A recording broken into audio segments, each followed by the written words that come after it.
Hello friends, आप सभी का स्वागत है आपकी अपने यूट्यूब चैनल पे। आज की इस वीडियो में हम बात करने वाले हैं, आपका एग्ज़ाम हुआ था आज यानी कि 11 सितंबर को। इलेक्ट्रिकल का फर्स्ट कोड रहेगा 974 यानी कि 974। इस पेपर में हम देखने वाले हैं जीके सेक्शन आपका जो किस तरह का यहाँ पे देखने को मिला था। अगर आपने एग्ज़ाम दिया है तो आप इसको जो है अपने अकॉर्डिंग आंसर की के तहत आप कह लीजिए कि इसको मिला सकते हैं। बाकी बात करें दूसरे एग्ज़ाम की, जो आपके अपकमिंग एग्ज़ाम है, यहाँ से आइडिया लग जाएगा उन सभी स्टूडेंट्स को, उन सभी एस्पिरेंट्स को जो कि आने वाले एग्ज़ाम देना चाहते हैं कि जीके सेक्शन आपका जो किस तरह का आपके देखने को मिला है।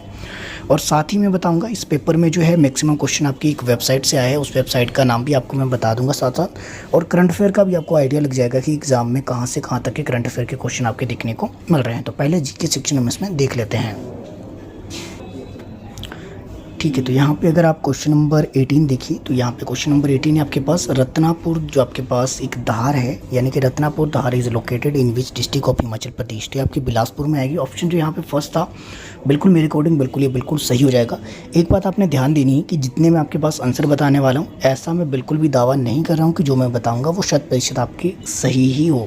ऐसा भी पॉसिबल है कि जल्दबाजी में एक आध आपसे गलत हो सकता है, और साथ में ऐसा भी हो सकता है कि जो आपकी आंसर की आएगी इसकी, हालांकि वो प्रोविजनल रहेगी, उसमें भी आंसर आपके गलत हो सकते हैं। तो ऐसा भी बिल्कुल नहीं है कि उस आंसर की के अकॉर्डिंग आप जो है मुझे बाद में कहे कि आपने गलत बताया है। तो उसका भी आप वेट करेंगे फाइनल आंसर की का। पहले आप देख लीजिए कि कैसे आपके प्रश्न आजकल जो है हमीरपुर बोर्ड के एग्जाम में देखने को मिल रहे हैं। चलिए आगे देखेंगे। प्रश्न नंबर आपके पास 19 देखिए, तो टुंडा वन्य जीव अभ्यारण्य आपके हिमाचल प्रदेश के किस जिले में स्थित है। तो ऑप्शन अगर आप डी देखिए तो चंबा, बिल्कुल आपका ये निस्संदेह इसमें सही हो जाएगा। आगे चलेंगे आपके पास Kasota fair is celebrated in which district of Himachal Pradesh. तो आपके कहाँ पे आपके मनाया जाता है, तो हमीरपुर में। ऑप्शन जो आपके पास सी दिया था ये बिल्कुल आपके सही हो जाएगा। तो डल झील हिमाचल प्रदेश के किस जिले में है, ये आप सभी को पता होगा। तो डल आपके पास कहाँ देखने को मिलती है, तो ये आपके देखने को मिलती है कांगड़ा में। ऑप्शन फर्स्ट बिल्कुल सही है। और क्वेश्चन नंबर अगर आप 22 देखिए तो Baspa valley is located in which district of Himachal Pradesh. तो बसपा जो वैली है ये आपके कहाँ देखने को मिलती है, तो ये आपके किन्नौर में देखने को मिलती है। क्वेश्चन नंबर 23 की अगर हम बात करें तो फेमस पर्सनालिटी लालचंद प्रार्थी, तो ये आपके कुल्लू के जिले के आपके रहने वाले थे। ऑप्शन जो बी दिया था यहाँ पे बिल्कुल आपकी सही हो जाना था। क्वेश्चन नंबर 24 की अगर हम बात करें, वैदिक name of the river Beas का पूछा है, तो ब्यास का अर्जी किया। अस्किनी की अगर हम बात करें तो ये आपके पास चिनाव आपके रहेगी। पुरुषुनी आप सभी को पता है और शतुद्री आप सभी को पता है। तो कमेंट सेक्शन में कमेंट करेंगे पुरुषुनी किसको कहा जाता है और शतुद्री आपकी जो है किसको कहा जाता है। जो आपके वैदिक नाम है किन नदियों के आपके ये रहेंगे।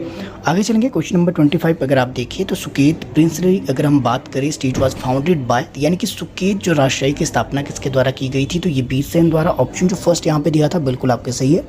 अजबर सेन, गिरी सेन, बाहु सेन, ये आपने देख लेना जरा, ये आपके जो है किस किस के आपके थे। तो इंपॉर्टेंट ये सभी रहेंगे, तो ये भी आपने थोड़ा सा ध्यान रखना है।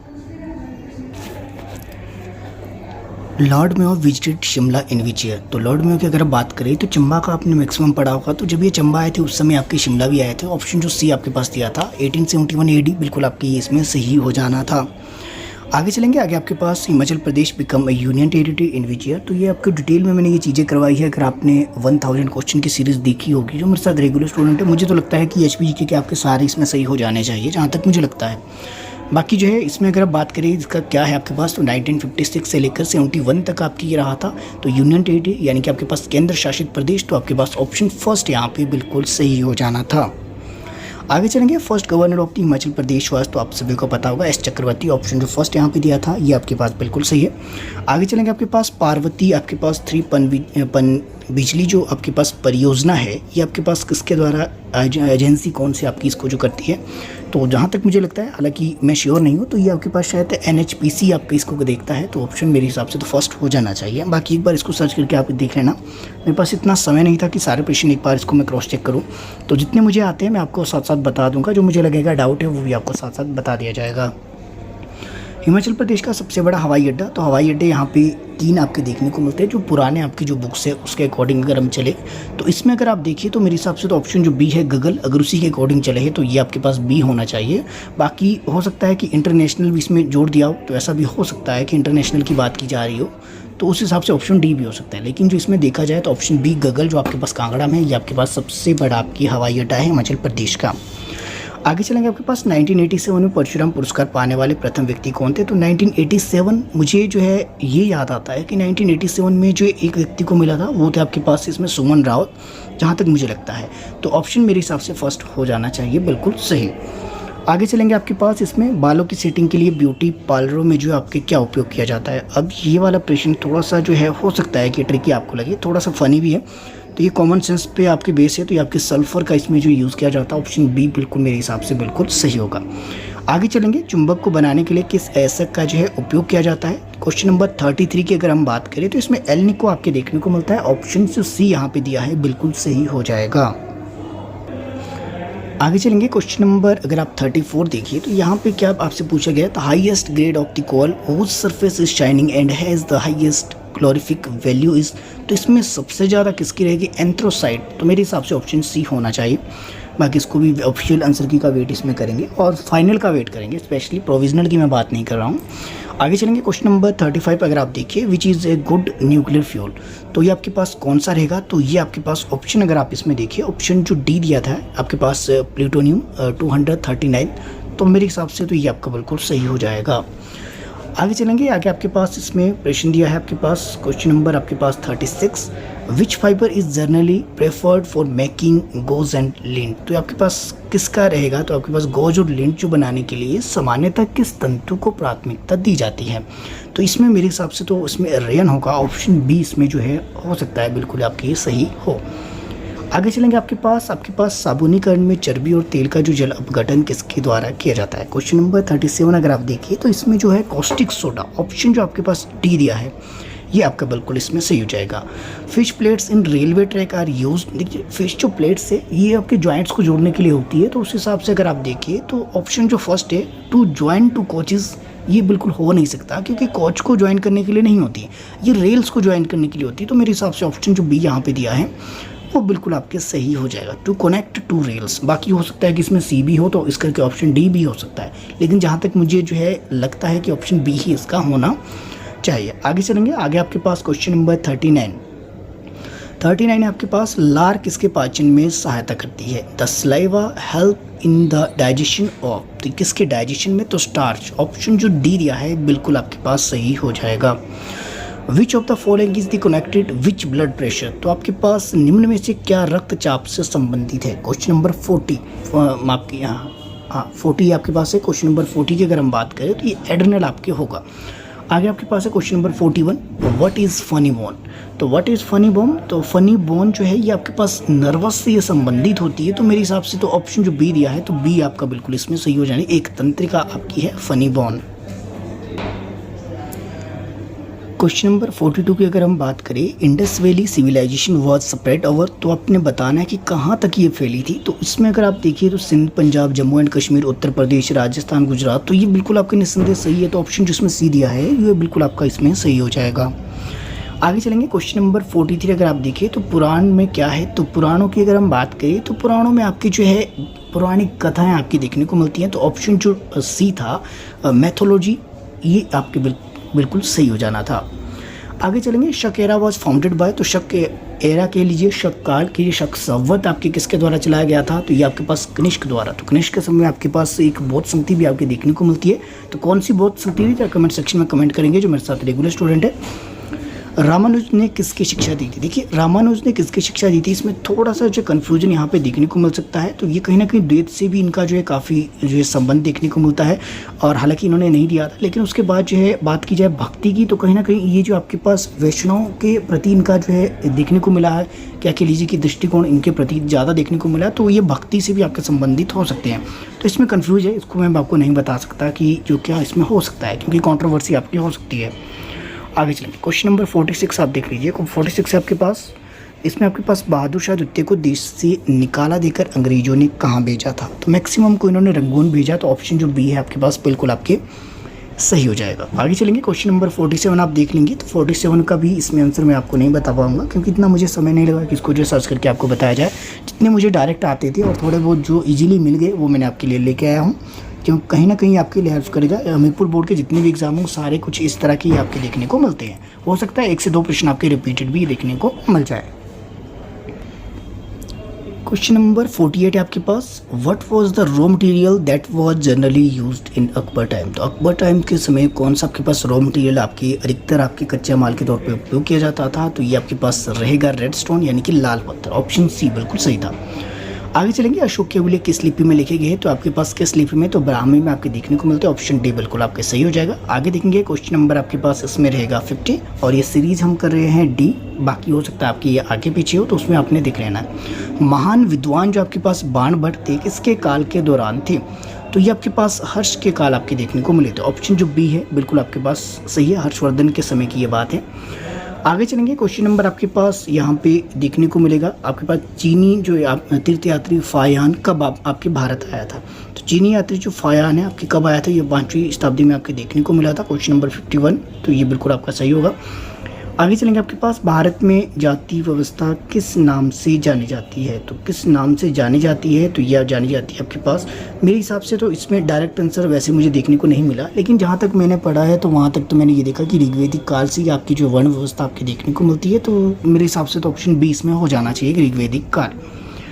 आगे चलेंगे, ब्रह्मविद शिक्षविद एवं भारतीय राष्ट्रीय नेता, यह विवरण किसके लिए सही है। तो ये आपके पास किसके लिए सही बैठता है, तो आपके पास एनी पेशेंट, ऑप्शन जो सी है बिल्कुल आपके सही रहेगा। नेक्स्ट देखेंगे, नेक्स्ट आपके पास इसमें क्वेश्चन नंबर ये 54 रहेगा और प्रश्न आपके है, जम्मू एंड कश्मीर और हैदराबाद के अलावा भारतीय संघों का एकीकरण आपकी कब पूर्ण किया गया। तो कब किया गया था, ये आपके नवंबर 49। तो ऑप्शन जो सी है बिल्कुल आपके सही हो जाएगा। आगे चलेंगे, क्वेश्चन नंबर 55 आप देख लीजिए, माउंटेनबेटन योजना के अनुसार ये according to Mountbatten plan which of the following province was not to be include in the Indian dominion. तो आपके पास कौन सा था भारतीय गणराज्य में शामिल नहीं किया जाना था। तो ये आपके पास सिंध, ऑप्शन बी। तो जाहिर सी बात है आप सभी को पता है बिहार, बॉम्बे, मद्रास इंडिया का ही पार्ट है, तो कौन सा आपके नहीं होगा उस समय। तो माउंटेनबेटन योजना के प्लान के अकॉर्डिंग ही आपके जो भारत और पाकिस्तान का विभाजन देखने को मिलता है। तो ऑप्शन जो बी दिया है बिल्कुल आपके सही हो जाएगा। हो सकता है कि वॉइस थोड़ी सी कम हो, उसके पीछे रीज़न ये है कि अभी जो है जहाँ से आपके लिए मैं ये वीडियो बना रहा हूँ अभी जो है इन्वायरमेंट यहाँ पे इतना फ्रेंडली नहीं है, तो मुझे थोड़ा सा धीरे बोलना पड़ेगा क्योंकि इस समय अभी आपकी लाइब्रेरी से आपके लिए मैं ये रिकॉर्ड कर रहा हूँ वीडियो, कहीं ना कहीं आपके लिए हेल्पफुल रहेगी। जितने मेरे साथ स्टूडेंट है काफ़ी समय से आपको कंटेंट नहीं मिल पा रहा था, वजह यही है कि समय का अभाव यहाँ पर देखने को मिल रहा है। तो जैसे ही मैं फ्री होता हूँ फिर से आपकी जो वीडियो स्टार्ट कर देंगे जो आपकी आने वाले एग्ज़ाम के लिए काफ़ी हेल्पफुल आपकी रहने वाले हैं। चलिए आगे देखेंगे प्रश्न, तो देख लीजिए, आप चाहे तो इसको मॉक टेस्ट के तौर पे भी ले सकते हैं क्योंकि इसमें आंसर मैंने मेंशन नहीं किया, आपको डायरेक्ट में बता रहा हूँ। क्वेश्चन नंबर 56 अगर आप देखिए, तो who among the following Englishman was fellow of Gandhi in south Africa. तो ये आपकी कौन थी, तो ये आपके पास पोलक थी, ऑप्शन जो बी थे। गांधी जी का जो साथी था दक्षिण अफ्रीका में कौन सा एक अंग्रेज था, तो ये पोलक आपके रहे थे, ऑप्शन बी बिल्कुल सही। पृथ्वी के घूर्णन की गति कहाँ पर अधिकतम होती है, तो आपके पास speed of rotation of the earth is highest, ये आपसे पूछा है तो कहाँ पे आपकी होगी, तो अलोंग द इक्वेटर, ऑप्शन जो ए है आपके पास दिया है भूमध्य रेखा के समकक्ष, बिल्कुल सही हो जाएगा।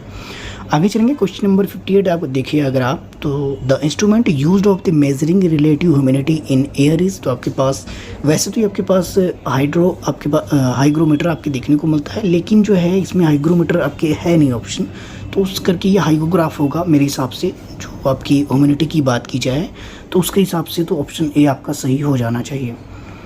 59 हम देखेंगे, which type of the lake is formed by volcanic activity. तो आपके पास कौन सी रहेगी, तो आपकी ज्वालामुखी क्रियाओं द्वारा किस प्रकार की झील का निर्माण होता है। तो ये ज्वालामुखी कौन झील आपकी रहेगी, ऑप्शन जो फर्स्ट है बिल्कुल आपका सही हो जाएगा। आगे चलेंगे, क्वेश्चन नंबर 60, नदी किनारे बनने वाले जो जल गर्तिका किसका एक उदाहरण है। Formation of the pot holes in the river beds in is an example of. तो ये आपके पास किसका रहेगा, तो मेरे हिसाब से तो ऑप्शन सी होना चाहिए।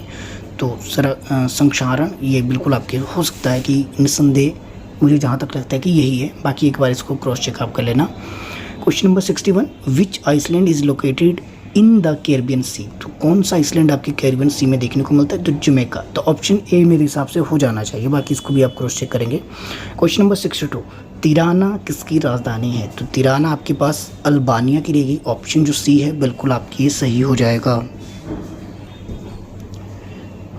Question number 63, the largest number of the cattle are found in. वैसे तो आपकी ये वेस्ट बंगाल में है, लेकिन ऑप्शन इसमें वेस्ट बंगाल आपके है नहीं, तो उस करके जो इसमें अगर आप देखिए ऑप्शन जितने भी आपके पास 4 दिए हैं, इन सभी 4 ऑप्शन में जो आपके पास उत्तर प्रदेश में ही मुझे लगता है कि यहाँ पे सबसे ज़्यादा है। जितना मैंने अभी तक जो है इसका थोड़ा सा डाटा वगैरह चेक कर रहा था, तो उत्तर प्रदेश ही आपकी मुझे लगा कि ये आपके सही है इनमें से, तो ऑप्शन फर्स्ट आपका यहाँ पर सही हो जाता है। नहरों का अधिकतम घनत्व किस भारतीय राज्य में पाया जाता है? तो ऑप्शन आपके पास दिए है 64, तो इसमें आप देखिए तो उत्तर प्रदेश, तो उत्तर प्रदेश में आपके सबसे ज़्यादा आपके देखने को मिलता है। आगे चलेंगे, भारत में अबरक या माइका का सबसे बड़ा उत्पादक राज्य कौन सा है? तो ये आपके पास आंध्र प्रदेश, ऑप्शन सी बिल्कुल सही। आगे चलेंगे, आपके पास भारतीय रेलवे की 2 भिन्न जोन का मुख्यालय किस शहर में है? तो आपके पास 2 डिफरेंट जोन से भी क्वेश्चन बनता है और 3 आपके डिफरेंट जोन से भी क्वेश्चन बनता है, क्योंकि इसमें 2 पूछा है, तो 2 भी अगर हम बात करें तो मुंबई आपका ऐसा जोन है कि जो आपके पास 2 डिफरेंट जोन का आपके पास ये हेडक्वार्टर है। तो 2 डिफरेंट कौन कौन से आपके पास, एक तो आपके पास सेंट्रल रेलवे है और दूसरा आपके पास वेस्टर्न रेलवे। तो इंपॉर्टेंट है, अगर आपने याद रखना तो याद रख लेना, हो सकता है कि कई बार डायरेक्ट यहाँ से प्रश्न आपके लिए बन जाए। भारतीय संविधान क्या है? इतना इजी क्वेश्चन आपसे पूछ दिया गया था, तो जरा बताना मुझे और कमेंट सेक्शन में कमेंट करके। क्वेश्चन नंबर 67 आपके लिए ये होमवर्क है कि आपके इंडियन कॉन्स्टिट्यूशन इज इतना आसान प्रश्न और ऑप्शन आपके स्क्रीन पर दिए गए हैं। आगे चलेंगे, क्वेश्चन नंबर 68 आपको मैं बता दूं, ये वाला तो आप खुद से भी कर लोगे, आपके पास पॉलिटी सेक्शन है, इंपॉर्टेंट भी है और काफ़ी ज़्यादा आपके पास देख लीजिए कि ईजी भी आपसे पूछा गया है। क्वेश्चन नंबर 68 देख लीजिए ईजी है, 69 आप देख लीजिए ये भी आपके पास ईजी है, 70 आप देख लीजिए। हाँ, 70 में आप कंफ्यूज हो सकते हो। क्वेश्चन नंबर 70 की अगर मैं बात करूँ तो उपराष्ट्रपति आपके किसी भी सदन का सदस्य नहीं हो सकता है, तो ये आपका ऑप्शन जो इसमें डी आपका होगा। 69 दिख रहा है, तो ये भी सभी को पता होगा, प्रथम ऑप्शन फर्स्ट आपके पास बिल्कुल सही होगा। एक बात जो है थोड़ा थोड़ा देख लेता हूँ, अगर मुझे लगता है कोई क्वेश्चन आपको कंफ्यूज कर सकता है, बाकी जो आते हैं वो आपको मैं नहीं बताऊँगा। तो ये आप देख लीजिए, 71 देख लीजिए, 72 देख लीजिए, डायरेक्ट ऐसे क्वेश्चन है जो कि आपको आने चाहिए, बिल्कुल इजी से क्वेश्चन है। उसके बाद 74 देख लीजिए, ये वाले बहुत रिपीटेड क्वेश्चन आपके रहेगी एग्जाम में, तो ये मुझे लगता है कि आप इसको खुद भी देख सकते हैं। और क्वेश्चन हाँ, इसमें थोड़ा सा क्वेश्चन नंबर 76 ये देख लेते हैं, क्योंकि ये वाले प्रश्न जो आपके पास ये करंट अफेयर से आपके देखने को मिले थे, जो कि करंट अफेयर आपको आने वाले एग्जाम में भी कुछ इस तरह का ही देखने को मिलेगा। तो यहाँ से थोड़ा सा आपको ये आइडिया लग जाएगा कि करंट अफेयर आपके कितने मंथ्स तक का आपकी पूछा जा सकता है, जो कि अभी अपकमिंग एग्ज़ाम है 2022 के, यानी कि दिसंबर तक जो एग्ज़ाम होने हैं उसमें करंट अफेयर आपके कहाँ से कहाँ तक देखने को मिल सकता है। इससे आपको ये वाला आइडिया लग जाएगा, तो इसको एक बार देख लेते हैं। तो क्वेश्चन नंबर 76 की अगर बात करें तो इसमें जो प्रथम जो कंपनी कौन सी थी, ये आपकी इन्फोसिस, ऑप्शन जो डी बिल्कुल सही था। और कब का ये प्रश्न पूछा गया था? 11 मार्च, तो 11 मार्च 2022, यानी कि मार्च मंथ से ये प्रश्न आपके देखने को मिला। तो मार्च मंथ को आप इसको एक बार टिक कर लेना कि मार्च के प्रश्न आपके देखे जा रहे हैं करंट अफेयर के एग्जाम में। और दूसरे की अगर हम बात करें, क्वेश्चन नंबर 77 भी देख लेते हैं। तो यहाँ पे इसका जो आंसर था आपके पास, यानी कि SMB जो आपके पास साथी उत्सव है, ये व्हाट्सएप द्वारा आपके इसको ऑर्गेनाइज़ किया गया था। तो ये आपके पास क्वेश्चन कहाँ से पूछा गया था? तो ये आपके जून मंथ से, तो ये थोड़ा सा आपने ध्यान रखना है। तो जून मंथ से यहाँ पे प्रश्न देखने को मिला है, 11 मंथ से आपका ऊपर वाला देखने को मिला है, ठीक है। क्वेश्चन नंबर 78 अगर आप देखिए तो ये वाला प्रश्न जो है, RBI recently approve which category of bank to provide door step banking service. तो ये आपके पास अर्बन कोऑपरेटिव बैंक, तो आपके पास ऑप्शन बी, एक तो ये सही योजना था। और प्रश्न आपका कहाँ से पूछा गया है? तो जून मंथ से आपसे पूछा गया है, 8 से 10 जून के बीच का ये न्यूज़ में देखने को मिला था। तो ये ऑप्शन भी आपका बिल्कुल सही होगा, यानी कि जून मंथ से प्रश्न आपके देखने को मिल रहे हैं करंट अफेयर के, जो एग्ज़ाम आपके आजकल हो रहे हैं हमीरपुर बोर्ड के। आगे देखेंगे आपके पास ये, who is the first women cricketers to appear in 6 world cup. तो ये मिताली राज, आई होप सभी को पता होगा। तो ऑप्शन बी बिल्कुल सही है। तो ये आपके पास प्रश्न कहाँ से पूछा गया है? मार्च मंथ से, 6 से जो है 10 मार्च के बीच के न्यूज़ के बीच ये देखने को 2-3 दिन ये देखने को मिला था। तो मिताली राज, ये आपके पास ऑप्शन बी सही होगा, यानी कि मार्च मंथ से ये वाला प्रश्न आपके देखने को मिला है करंट अफेयर का स्पेशली। तो यहाँ पे करंट अफेयर के ज़्यादा नहीं, 5 से 6 प्रश्न आपके देखने को मिलेगी, जो कि मैक्सिमम आपके जून और मार्च से ही देखने को मिले। आगे भी देख लेते हैं आपके पास, who is the first women cricket to appear. Okay, ये वाला क्वेश्चन हो गया है आपके पास। What is the Agni? Agni क्या है? तो सभी को पता है कि मिसाइल है। तो किस तरह की मिसाइल है? तो ये आपके पास एक इंटरमीडिएट आपके पास रेंज बैलिस्टिक मिसाइल आपके देखने को मिली, यानी कि ये प्रश्न आपके कब से पूछा गया है? ये आपके पास जून मंथ का क्वेश्चन आपसे यहाँ पे पूछा गया है। तो ऑप्शन फर्स्ट इसका सही है और जून से ये प्रश्न आपके देखने को मिला है। 81 की बात कर लेते हैं। 81 तो ये आपके पास 81 की अगर बात करें, एक खान आपके पास क्विज 2022 जो आपके पास एक बहुराष्ट्रीय पीस कीपिंग एक्सरसाइज जो हाल ही में है, किस देश के साथ ये देखने को मिली? तो यहाँ पे ये मंगोलिया के साथ। तो ऑप्शन बी सही। और ये प्रश्न किस मंथ का है? तो जून मंथ का है।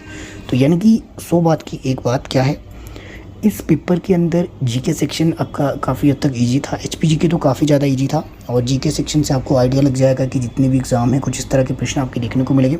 हाँ, एक और बात है कि एग्ज़ाम जो ये वाला आपकी जीके सेक्शन और जो आपका जो पॉलिटी की बात की जाए, चाहे हिस्ट्री की बात की जाए, चाहे इसमें जीके की बात की जाए, तो यहाँ पे एक वेबसाइट है टॉपर करके, topper.com। तो उस वेबसाइट से मैक्सिमम प्रश्न आपके देखने को मिले हैं। तो डायरेक्ट ये कॉपी पेस्ट मुझे लगा जहाँ तक कि किया गया है ये पेपर। और अगर बात की जाए करंट अफेयर की, तो करंट अफेयर के जो आपकी क्वेश्चन है ये आपकी मार्च मंथ और जून 2 मंथ इसमें देखने को मिले। एक तो मार्च के आपके टोटल पढ़ लेना और जून मंथ के आप पढ़ लेना, और साथ में आपने देख लेना कि यानी कि 2 मंथ के आपके देखने को मिल सकते हैं करंट अफेयर। तो ऐसा करना आपके पास फरवरी 2022 से लेकर जून 2022, फरवरी 2022 से लेकर जून 2022 तक की आपने रट लेना कंप्लीट। और रीडिंग आपने कहाँ तक करनी है? तो मेरे हिसाब से तो आप वापस चले जाना नवंबर तक। नवंबर 2021 से लेकर आप जो है जून 2022 तक रीडिंग आपने कर लेनी है। बाकी फरवरी से लेकर और आपकी जून तक, जून तो कंप्लीट आपने देख लेना, क्योंकि जून आपकी 20 तक आप एक बार इसमें करंट अफेयर के देख लेना, क्योंकि आने वाला जो एग्ज़ाम है क्लर्क का, जो एचपी सेक्रेटरीट का जो एग्ज़ाम है, काफ़ी स्टूडेंट ने भरा है। तो हो सकता है कि यहाँ पे आपके लिए काफ़ी हेल्प हो, क्योंकि इसके बीच ही आपके करंट अफेयर यहाँ पे देखने को मिलेगा। उम्मीद है आपके लिए वीडियो काफ़ी हेल्पफुल रहेगी। बाकी ऑफिशियल आंसर की के लिए चाहे तो आप मेरे साथ बने रह सकते हैं, कोशिश करूँगा अगर मुझे टाइम लगा तो आपको प्रोवाइड करवा दी जाएगी। बाकी जो है हिमाचल प्रदेश के गवर्नमेंट एग्ज़ाम की प्रिपरेशन के लिए आप मेरे साथ बने रह सकते हैं। मेरे साथ बने रहने के लिए आप सभी का तहे दिल से बहुत बहुत धन्यवाद।